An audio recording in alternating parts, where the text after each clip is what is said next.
Hi all, I'm sure many of you have heard about the importance of the opposition in king and pawn endings especially. So it's where you oppose the opponent's king and you sort of forcing the king out of the way so you can like queen a pawn. Now in this ending, this is an online table base website which in this particular position with the king on f8 and white's play, white can apparently win in 4 ways. So this is fine, king c2, and let's follow a path here. You see the king goes in front of the pawn and now plays b4, and then we see the opposition at work where the pawn is dragged, and now this king b6, and you may think, well, are there many over the board games which actually win like this? Well, there was one at the Hastings Congress just yesterday, which is why I'm interested to show you. So the king's forced out of the way, and that's it. So if we go back,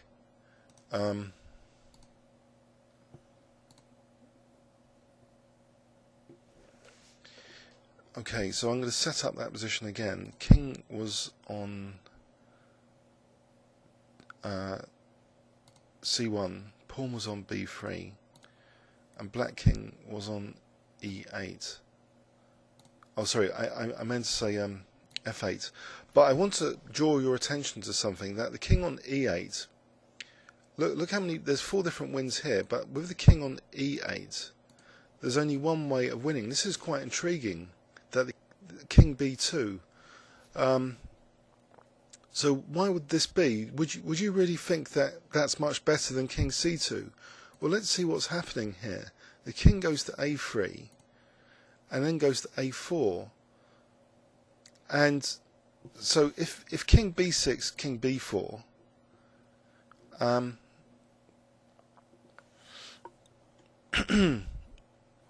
wonder if we can just go back one move. We'll click back. If king c6, then here the win is achieved with king a5, because king a5, then if king b7, you get the opposition again with king b5.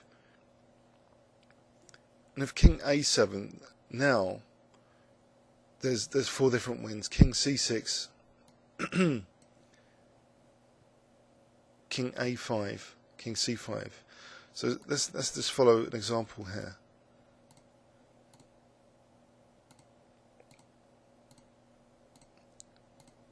So now b6, a7.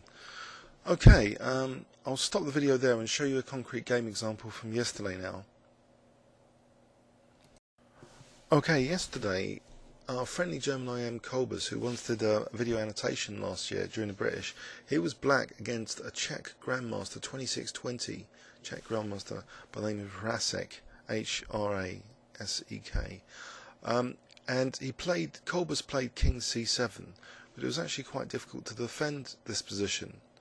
After king b5, Kolbers is in real trouble because his rook's getting kind of in trouble. If king b8, for example, then here king c7, and in fact there's only one move here. It's like a forced like stalemate to give up the rook in some way. The way Kolbers played it, he played for an optimistic, well, maybe he could have resigned here, but this king and pawn ending which he played into, white's still winning this now with b4. This was what happened in the game. King b6, and in this position white plays king move to c7. So this is introducing horizontal opposition for a moment. After b5 we go back now to a vertical opposition with king b6, king b8, and now with white's playing king a6. There is a certain delicacy to endgames. If it was white to play it would be a draw, but because it's black to play we get a lost position. It's king a8, b6, and I know it's fairly sadistic, but b7, and the king's forced out of the way. So this was transposed from this original position. So Kolbers had played king c7, king b5, and then we have this opposition.